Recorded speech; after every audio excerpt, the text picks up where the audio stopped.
नमस्ते, मी शिल्पा आकार क्राफ्ट्समध्ये आपल्या सगळ्यांचं स्वागत करते. रेडी टू यूज रांगोळीला जो तुम्ही भरभरून प्रतिसाद दिला त्याबद्दल मनपूर्वक आभार. आज तुमच्या विनंती खातर आणि बऱ्याच जणांच्या आग्रहानंतर मी एक नवीन बॉर्डर डिझाईनचा प्रयत्न केला आहे. चला तर मग सुरुवात करूया. इथे एक A4 पेपर घेतला आहे आणि तो मी असा फोल्ड करून घेतला आहे. आता त्याच्यावर जर तुम्हाला एखादी डिझाईन, तुम्हाला ज्या पद्धतीची बॉर्डर हवी असेल त्या पद्धतीची डिझाईन तुम्ही पहिली ड्रॉ करून घ्या. तुमची ड्रॉइंग जर चांगली नसेल तर तुम्ही प्रिंटआउट सुद्धा घेऊ शकता. पण बेसिकली आपल्या घरात जे मटेरियल आहे अगदी त्याच्यापासून सुरुवात करता आली पाहिजे आणि तीच खरी कला. जर तुम्हाला फार सोप्या डिझाईन सुद्धा येत असतील ना तरी तुम्ही ह्या पद्धतीने सुरुवात करू शकता. डिझाईनला मी पेपर फोल्ड करून घेतल्यामुळे मला त्या दोन्ही डिझाईन्स दोन्ही पेपरवर दोन साईडला मिळतील. आय थिंक तुम्हाला बऱ्यापैकी अंदाजा आला असेल की मी इथे काय केलं आहे. A4 पेपरला फोल्ड केला आणि त्याला एक डिझाईन ड्रॉ करून घेतली आणि ओपन केल्यानंतर तीच डिझाईन दुसऱ्या बाजूला ट्रेस करून घेतली आणि A3 OHP शीट मी इथे वापरली आहे कारण त्याचा हाईट अँड लेंथ थोडी बऱ्यापैकी मोठी असते आणि ती इथे ठेवून फिक्स करून घेऊन त्याची बॉर्डर लाईन जी पण बॉर्डर रांगोळीची आपण डिझाईन घेतली आहे त्याची बॉर्डर ट्रेस करून मी घेत आहे OHP शीटवर. इथे मी 175 मायक्रॉनची OHP शीट वापरत आहे. मुळात तसं बघायला गेलं तर OHPच्या मायक्रॉनशी काही संबंध नाहीये इथे, कारण जी लोकल शॉपमध्ये 175 मायक्रॉन ची किंवा नॉर्मल OHP शीट जी म्हटल्यानंतर जी आपल्याला मिळते ना तीही यूज केली तरीही इथे चालणार आहे. आता ह्या रंगोळीमध्ये ना मी एक वेगळा प्रयोग करून बघितला आहे. फेविकॉलच्या ऐवजी फॅब्रिक ग्लू इथे घेतला आहे. तो थोडा घट्ट असतो तरीही मी इथे थोडंसं त्यात पाणी घेतलं आहे आणि त्यामध्ये फॅब्रिक ग्लू मिक्स करून त्याचं एक योग्य प्रमाणात मिक्सचर बनवून घेतलं आहे. हा, इथेही प्रमाण तसंच, जेवढं आपण ग्लू घेऊ तेवढंच पाणी आपल्याला घ्यायचं आहे. अगदी सेमी लिक्विड बनेल असं लावायचं, त्यावर रांगोळी टाकायची, त्यावर असं पेपर टाकून ट्रेस करून घ्यायचं, म्हणजे दाबून घ्यायचं, प्रेस करून घ्यायचं आणि उरलेली रांगोळी झटकायची. काहीशी अशी पहिल्या लेअर नंतर तुम्हाला अगदी फिकटशी रांगोळी चिटलेली दिसेल.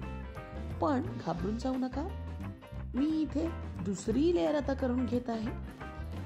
आमच्या एका व्ह्युअर्सने आम्हाला एक कमेंट सांगितली होती की एकाच वेळेला एकच कलर वापरता येईल असं काहीतरी करावं जेणेकरून रांगोळी खराब होणार नाही.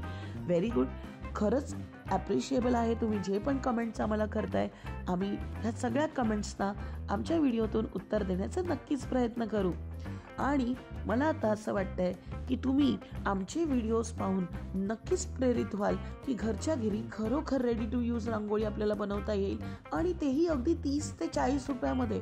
हो, OHP शीट 10 रुपयालाच मिळते आणि रंगोळी आय थिंक महाराष्ट्रीयन फॅमिलीमध्ये रंगोळीचं सगळीकडे वापर असेलच.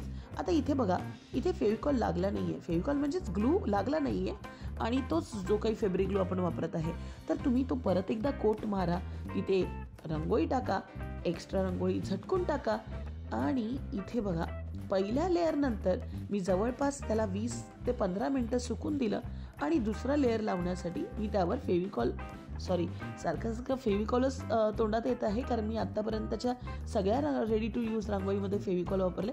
पण इकडे ह्या रांगोळीमध्ये आपण वापरत आहे फॅब्रिक ग्लू. फॅब्रिक ग्लूने थोडासा फरक पडतोय कारण जी थिकनेस आहे रांगोळीची बऱ्यापैकी व्यवस्थितरित्या स्टिक झाली आहे. बस इथे आपली रांगोळी तयार आहे. अगदी 2-3 तास व्यवस्थित सुकल्यानंतर ॲक्रेलिकचा व्हाईट पेंट तुम्ही घेऊ शकता. आता इथे आपण व्हाईट रांगोळीचा वापर करू शकणार नाही. बऱ्याच जणांची अशी कमेंट आहे की रांगोळी निघून येते, ती व्यवस्थित स्टिक होत नाही. तुम्ही जर त्याला सुकायला वेळ दिला नाहीत तर जेव्हा तुम्ही आउटलाईन कराल त्याबरोबर रांगोळी सुद्धा उठून येण्याची शक्यता आहे. त्यामुळे रांगोळीला पूर्णपणे सुकून द्या आणि नंतर आउटलाईन करा. इथे बघा, आउटलाईनला सुकण्यासाठी मी ड्रायरचा वापर केला आहे फक्त आणि अशा 3 वेगवेगळ्या कलरचे सर्कल ड्रॉ करून घेतले, त्यावरही रांगोळी स्टिक करून घेतली, त्यालाही आउटलाईन करून घेतली आणि इथे रेडी आहे आपली बॉर्डर रांगोळी.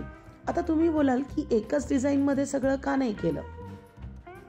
तर का नाही केलं, कारण जर आपण कंटिन्युटीमध्ये सेम डिझाईन घेतली असती तर ती फोल्ड झाली असती. एका व्ह्यूअरने हे विचारलंय की आपण रांगोळी फोल्ड करून ठेवू शकतो का? नाही, आपण ही रांगोळी पूर्णपणे फोल्ड करून ठेवू शकत नाही. हो, ही रांगोळी फोल्ड होते, पण ठेवताना मात्र तुम्ही तिला फोल्ड करून ठेवू नका, कारण ह्या ज्या रांगोळी आहेत त्याला जर एकदा फोल्ड पडली तर त्याचे जे काही लाईन्स असतात फोल्डचे ते आपल्या रांगोळीवर येण्याची शक्यता आहे. तुम्ही इथे पाहू शकता की ही रांगोळी अशी आपण आपल्या उंबरठ्यावर ठेवू शकतो. मधला अगदी मोठा पॅच असा आणि बाजूला हे 3 गोल. तुम्ही या गोलमध्ये नंतर रांगोळीचा एखादा टिपका किंवा ॲडिशनल आउटलाईन सुद्धा ॲड करू शकता. तुम्हाला आमची ही रांगोळी कशी वाटली? ही बेसिकची डिझाईन जी उंबरठ्यासाठी स्पेशली बनवली आहे, ही कशी वाटली आम्हाला कमेंट बॉक्समधून नक्की कळवा. काही सजेशन, काही क्वेरी, काही प्रॉब्लेम येत असल्यात आम्हाला नक्की कमेंट बॉक्समधून विचारा. असंच घरच्या घरी रेडी टू यूज रांगोळी बनवत चला. भेटूया अशाच भन्नाट आणि नवनवीन आयडियासह येणाऱ्या व्हिडिओमध्ये. तोपर्यंत क्राफ्ट करत राहा, ड्रॉइंग करत राहा आणि रांगोळी बनवत राहा. धन्यवाद.